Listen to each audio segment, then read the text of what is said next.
யாழ்ப்பாணம் மாவட்டத்தினுடைய பாராளுமன்ற உறுப்பினர் ராமநாதன் அர்ச்சுனாவுக்கு சபாநாயகரால் விதிக்கப்பட்ட தடை இன்று உத்தியோகபூர்வமாக பாராளுமன்றத்தில் நடைமுறைப்படுத்தப்பட்டது.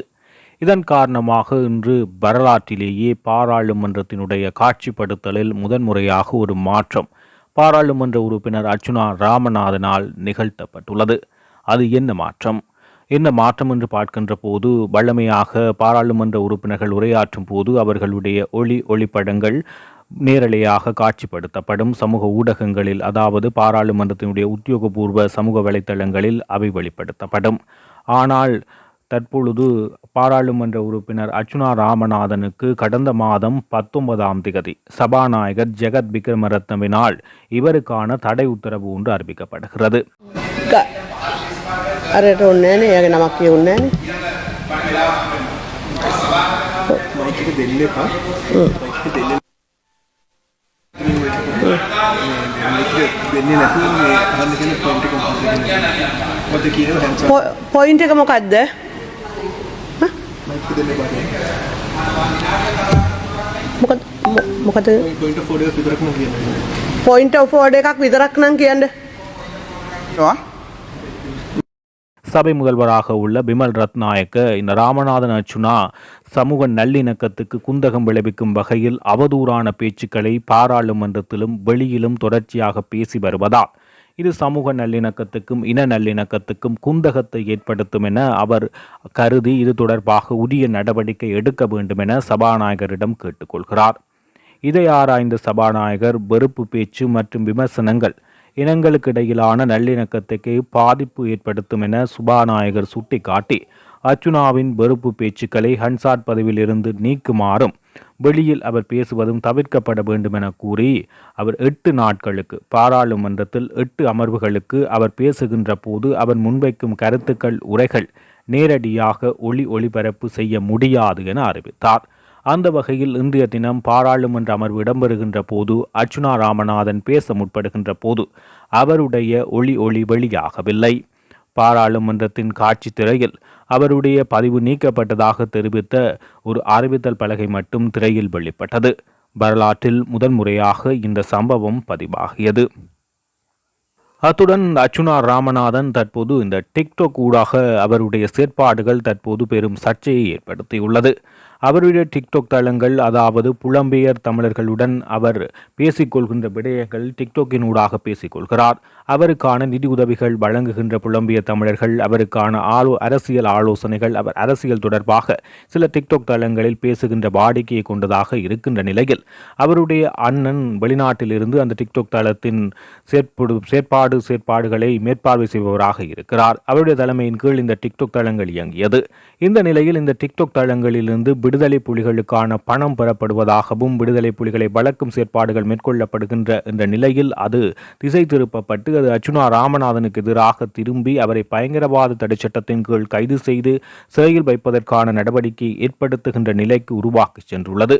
இந்த நிலையில் அந்த டிக்டாக் தளங்களிலும் இவருடன் தொடர்ச்சியாக பல்வேறு நபர்கள் பேசுவதும் அதில் முரண்பாடுகள் ஏற்படுவதும் அந்த முரண்பாடுகள் காரணமாக வெளியில் இவர் தொடர்பாக பல்வேறு கருத்துக்கள் பரவப்படுவதுமாக காணப்பட்டது.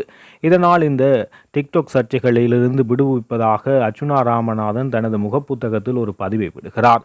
தான் இனி இந்த டிக்டாக்களில் இருந்து பல பாடங்களை கற்றதாகவும் இனி இந்த டிக்டாக் தளங்களில் இருந்து தான் வெளியேற விரும்புவதாகவும் அவர் தன்னுடைய முகப்புத்தகத்தில் உத்தியோகபூர்வமாக தெரிவித்திருந்தார். அத்துடன் அதற்கு வாரத்தில் 3 நாட்கள் மட்டும் தான் இந்த சில டிக்டாக், அதுவும் தனது உத்தியோகபூர்வமான தன்னுடைய சமூக ஊடகத்தில் முகப்புத்தகத்தில் அது தொடர்பான லிங்க் பெறப்படும். அந்த லிங்கிலிருந்து 10 மணியிலிருந்து 12 மணி வரை வாரத்தில் திங்கள், புதன், சனிக்கிழமைகளில் தான் வருவேன் எனவும் அந்த மனத்தியாளங்களில் அரசியல் தொடர்பாக பேசலாம் என அவர் தற்போது ஒரு பகிரங்கமான அறிவிப்பையும் விட்டுள்ளார். தமிழரசு கட்சி நாசமாகிவிட்டது. அதனை ஒரு சிலரினுடைய தனிப்பட்ட விருப்பு வெறுப்புகள் காரணமாக நாசமாக்கிவிட்டார்கள் எனவும் என்றுமே விலை போகாத ஒரே ஒரு தலைவராக கஜேந்திரகுமார் பொன்னம்பலம் காணப்படுவதாக ஜனாதிபதி சட்டத்தரணி KV தவராசா தெரிவித்துள்ளார். இன்றைய தினம் அவர் அவசரமாக ஒரு ஊடக சந்திப்பை மேற்கொண்டு பல்வேறு விடயங்களை தெளிவுபடுத்தியுள்ளார். நிச்சயம் ஒரு விடயத்தை நீங்கள் பார்க்க வேண்டும் என்னவென்றால், தமிழ் தேசிய கூட்டமைப்பு இருந்தது தானே, இப்பொழுது தமிழ் தேசிய கூட்டமைப்பு இல்லை. அந்த தமிழ் தேசிய கூட்டமைப்பு இப்பொழுது எங்கே என்று தெரியவில்லை. ஆனால் உண்மையாக பார்ப்போமா இருந்தால் தமிழ் தேசிய கூட்டமைப்பு நாங்கள் தான், எங்களுடைய அமைப்பு தான், தமிழ் தேசிய பேரவை தான் தமிழ் தேசிய கூட்டமைப்பு. அதுக்குரிய காரணம் என்னவென்றால், நான் 15 ஆண்டுகளாக கட்சியிலிருந்து வெளியே வந்தவர். வெளியேறி வந்து அந்த விரக்தியின் காரணமாக அங்கே தமிழ் தேசியம் தேய்ந்து அழிந்து கொண்டு போவதனால்தான் வெளியே வந்து நாங்கள் அதனால்தான் தமிழரசு ஜனநாயக தமிழரசு கட்சி என்ற பெயரிலே நாங்கள் இயங்குகின்றோம். ஆனால் அதே போல் நீங்கள் பார்ப்பீர்களா இருந்தால், மற்ற கட்சிகள் அனைத்தையும் பார்ப்பீர்களா இருந்தால், அங்கே ஒரு தனிப்பட்ட தலைமைத்துவம் இல்லை. யார் தலைவர்? திரு கஜேந்திரகுமார் பொன்னம்பலத்தை தவிர வேறு எந்த கட்சியை நீங்கள் எடுத்தாலும் அவர்களுடைய தலைமைத்துவத்தை பார்க்க ஒரு கேள்விக்குறியான தலைமைத்துவங்கள். ஆக அந்த ஒரு தலைமைத்துவத்தின் கீழ் தான் ஒன்றுபட வேண்டும். ஏனென்றால் நாங்கள் ஒன்றுபடுறது பொது நோக்கத்துக்காக, தனிப்பட்ட சுயநலத்துக்காக இல்லை. ஆகவே அந்த அடிப்படையிலே தான் நாங்கள் இப்பொழுது என்ன பொறுத்த வரைக்கும், அதே போன்று திரு அருந்தோபாலன் அவர்களை பார்த்தாலும் அவரும் தமிழிசை கட்சியிலிருந்து 2009ஆம் ஆண்டுக்கு பிறகு 15 பேருக்கிட்ட தமிழிசை கட்சியிலிருந்து, ஈவன் கஜேந்திரகுமார் கூட தமிழிசை கட்சியில் இருந்து தமிழ் தேசிய கூட்டமைப்பில் இருந்து தான் வெளியேறினார். வந்து தான் தமிழ் தேசிய மக்கள் முன்னணி என்ற ஒரு அமைப்பை உருவாக்கினார். ஆகவே இவர்கள் அனைவருமே தமிழ் தேசிய பற்றாளர்கள்.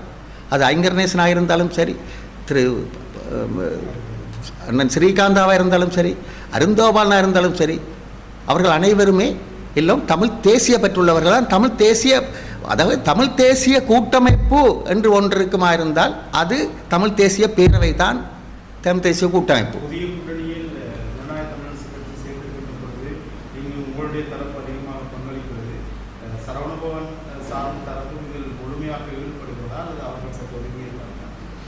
இல்லை, இந்த நேற்றும் இந்த விடயத்தை இந்த கேள்வி கேட்கப்பட்டது. உண்மையாகவே நான் ஏற்கனவே கூறியது போல சரவணபவன் அவர்களும் எனக்கு 2-3 முறை தொலைபேசியில் எனக்கு தொடர்பு கொண்டார். ஆனால் எங்களால் உண்மையைத்தான் கூற வேண்டும். என்னால் தொடர்பு கொண்ட போது அவரிடம் தொடர்பு கொள்ள முடியும். இறுதியாக அவர் யாழ்ப்பாணம் வரும் பொழுது அன்றைய தினம்தான் தொடர்பு கொண்டேன். தொடர்பு கொண்ட பிறகு அவருக்கு ஒரு நாள் நாங்கள் கதைப்போம் என்று. ஆனால் நிச்சயமாக அவர் தனித்து இயங்குகிறார் என்பது அல்ல, அவர் நிச்சயமாக எங்களுக்கு முழு ஆதரவும் தருவார் என்பது எங்களுக்கு எதிர்பார்ப்பு. ஏனென்றால் எங்களுடைய அடிப்படையான காரணம் என்னவென்றால், எங்களுக்கு தனிப்பட்ட குரோதமோ தனிப்பட்ட விரோதமோ இல்லை. எங்களுக்கு தேவை நாங்கள் ஒன்றாக இணைய வேணும், ஒன்றாக சேர வேணும். அது தவறுகள் பிள்ளைகள் பிடிக்கிறேன்டா எல்லாரிலையும் பிடிக்கலாம், என்னையும் பிடிக்கலாம், யாரிலையும் பிடிக்கலாம். அதல்ல இங்கே விஷயம். ஒரு பொது நோக்கு, அந்த பொது நோக்கு, அந்த குறிக்கோளை கொண்டு நாங்கள் ஒன்றாக செயல்படும். அது சொல்லுவாங்க STFன்னு சொல்லுவாங்க, டாஸ்க் ஃபோர்ஸ் என்றால் ஒரு விடயத்தை கூறினால் அது அந்த செய்ய வேண்டும், அதுக்கு கேள்வி கேட்க முடியாது. அப்படி ஒரு தலைமைத்துவத்தின் கீழே நான் ஒன்றாக இணைய வேண்டும் என்ற அடிப்படையிலே தான் நாங்கள் இணைந்திருக்கிறோம். அது சரியான தலைமைத்துவம் என்பதில் எந்த மாற்றுக்கருத்தும் இருக்க முடியாது. ஏனென்றால் மற்ற எல்லா கட்சிகளையும் எடுத்தாலும் பிரச்சனை, தமிழரசு கட்சி எடுத்தாலும் பிரச்சனை தான் இருக்கிறது, மற்ற எல்லா கட்சிகளும் உள்வீட்டு பிரச்சனை. ஆனால் இங்கே தமிழ் தேசிய மக்கள் முன்னிலை அந்த பிரச்சனை இல்லை. தலைமைத்துவம் இன்று வரைக்கும் அந்த தலைமைத்துவம் தொடர்ந்து இருக்கின்றது. தலைமைத்துவ போட்டி இல்லை, செயலாளர் போட்டி இல்லை.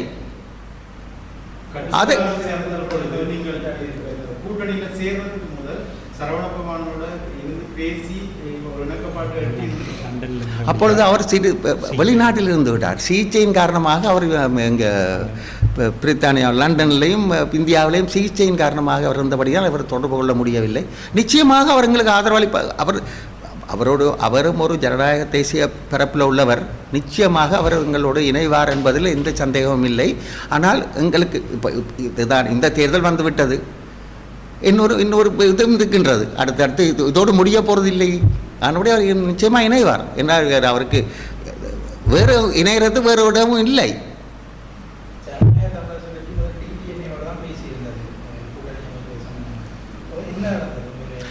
அங்கே நல்ல ஒரு கேள்வி. இப்போ நாங்கள் பார்த்தோம். இப்பொழுது நான் இந்த பதிலை கூறியிருக்கிறேன், தெளிவாக கூறுவென்றால் டிடிஎனோட போய் கதை. ஏனென்றால் எங்களோட நோக்கம் யார் என்பது அல்ல. எங்களோட நோக்கம் நாங்கள் ஒன்று கூட வேண்டும், ஒன்று சேர்ந்து போட்டியிட வேண்டும். எங்களோட கூட்டம் பொதுவான எதிரியை எதிரிக்கு எதிராக நாங்கள் போராட வேண்டும் என்றால் நாங்கள் ஒன்று கூட வேண்டும். பொதுவான எதிரி யார் என்று உங்களுக்கு எல்லோருக்கும் தெரியும். ஆகவே நாங்கள் ஒன்று கூட வேண்டும். ஆகவே அந்த அடிப்படையிலே தான் நாங்கள் ஆரம்பத்திலே டிடிஎன் அழைத்தார்கள். அவர்களிடம் சென்று பேச்சுவார்த்தை நடத்தினோம். ஸ்ரீகாந்த் அவர்களிடம் கதைத்திருக்கிறோம், பேச்சுவார்த்தை நடத்தினோம். அது ஆனால் என்னவென்றால், நான் ஏற்கனவே கூறியது போல ஒரு கூட்டு பொறுப்பு கலெக்டிவ் ரெஸ்பான்சிபிலிட்டி, ஒரு பொறுப்பு, கூட்டு பொறுப்பு இருக்க வேணும். மற்ற கட்சிகளும் கூட்டு பொறுப்பு இல்லை, டிடிஎன்லையும் கூட்டு பொறுப்பு இல்லை. நான் வெளிப்படையாக கூறுகிறேன், அங்கே உள்ளுக்கு எல்லோரும் இந்த தலைமத்துவ போட்டியும் ஒரு சிக்கல்களும் இருக்கு. ஆனால் ஜனநாயக தமிழ் தேசிய மக்கள் முன்னணியில் அது இல்லை. தலைவர் என்றால் தலைவர், அங்கே யார் தலைவர்? எல்லோரும் தலைவர். ஒரு நான் உண்மையைத்தான் கூறுவேன், எனக்கு மறைத்து கூற வேண்டிய அவசியம் இல்லை. ஏனென்றால் உண்மை அதுதான். அந்த அடிப்படையில் தான் நாங்கள் இணைந்திருக்கிறோம். ஆகவே நாங்கள் டிடிஎனுடைய கதைத்து பார்த்தோம், கதைக்க வேண்டியில்லை. ஆனால் எங்களுடைய சூழ்நிலையை பொறுத்த வரைக்கும் இப்பொழுது எங்களுடைய நோக்கம், மக்களும் எதிர்பார்க்கிறார்கள் ஒன்று கூட வேண்டும், நீங்கள் ஒன்றாக வாங்கள், நாங்கள் வாக்களிக்கிறோம். அதுதான் எங்களுடைய உறவுகள் கூறுகின்றன, மக்கள் கூறுகின்றார்கள். இந்த சந்தர்ப்பத்தை நாங்கள் விடுவோமா இருந்தால், என்னுடைய மிகவும் தாழ்மையாக நான் வேண்டிக் கொள்வது என்னவென்றால், இந்த சந்தர்ப்பத்தை நாங்கள் இழப்போமாக இருந்தால் நிச்சயமாக நாங்கள் வடக்கு கிழக்கு இரண்டையும் தெற்கோடு இணைத்ததுக்கு இப்பொழுது நாங்கள் வடக்கு கிழக்காக போராடி கொண்டிருக்கிறோம், எங்களுடைய தேசம் என்று கூறுகிறோம். ஆகவே நாங்கள் அவர்களுக்கு கேள்வி கேட்க முடியாத அளவுக்கு என்கிற சூழ்நிலை உருவாகிவிடும். இப்பொழுதே கேள்வி கேட்க முடியாது வந்து விட்டது, அந்த நிலைமை உருவாகும். ஆகவே நாங்கள் எங்களுடைய பலத்தை காட்ட, நாங்கள் ஒரு தனி இனம், இந்த மண் எங்கள் மண், நாங்கள் தனி இனம் என்பதை காட்டுவதற்கு எங்கள் உறவுகளுடைய ஆதரவு எங்களுக்கு தேவை. அவர்கள் தருவார்கள். நாங்கள் ஒன்றாக செயல்பட்டால் எங்களுக்கு நிச்சயமாக வெற்றி. இது நிச்சயமாக எனக்கு உள்ள வெற்றியோ அல்லது மற்றவர்களுக்குள்ள வெற்றியோ அல்ல, இது தமிழ் மண்ணுக்குள்ள வெற்றி, தமிழ் மொழி. கடந்த காலத்தில் தாங்கள் மட்டுமே தனித்துவமானவர்கள் செயல்பட்ட தமிழ் தேசிய மக்கள் முன்னணி தற்போது ஒரு கூட்டணியில் வந்து இதை நீங்கள் எப்படி பார்க்குறீங்க? ஏன்னா இனிய அரசியல் கட்சியில் எல்லாத்தையும் கடுமையாக விமர்சித்த தரப்பு தற்போது ஒரு கூட்டணியில். நல்ல கேள்வி, நல்ல கேள்வி. அவர்கள் தனித்துவமாக இயங்கியதில் ஒரு நியாயம் இருக்கின்றது.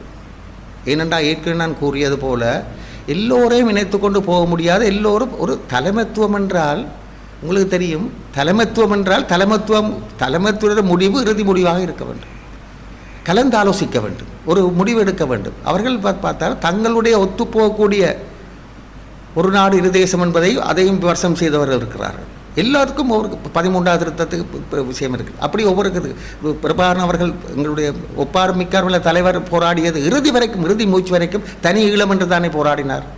அவர்கள் விட்டு கொடுக்கவில்லையே. ஒன்றில் தனி ஈழம் அல்லது மரணம், ரெண்டில் ஒன்றை சந்தித்தார். அதுதான் தமிழருக்கு அழகு.